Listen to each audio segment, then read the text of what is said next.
Hi, in this video I'm going to show you how pupils from a Year 2 can digitally alter images using Just2Easy through Hub.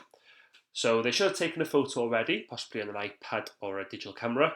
The best photo to take is of a toy with a blank background, so maybe on a piece of paper. You can upload that to the computer for them so that it's ready to go.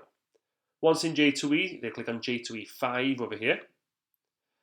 Once that loads, you need to add the photo. So I click on the add image button here, which is the little person inside a box, and click on the pink plus there to add a new photo, then choose file. I'm going to select my photo from there and click open.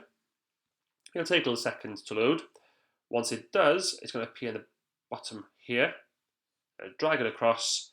Now it's a bit small, but a single click on it means I can stretch it out to any size I'd like. I'm going to put it there.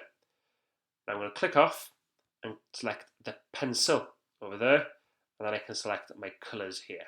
So on this one, I'm going to put him in a field. So I'm just going to start drawing there. Now this is a little bit of a thin pen. However, on the side here, I can change the size quite easily to cover larger areas. Once they're happy with whatever background that they've done around the toy, they click on the A there to write some text. Make sure they change the colour back to black or whatever colour they'd like.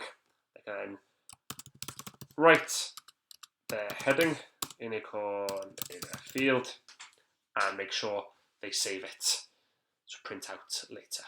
And that's how pupils can digitally edit their photo using Just2Easy.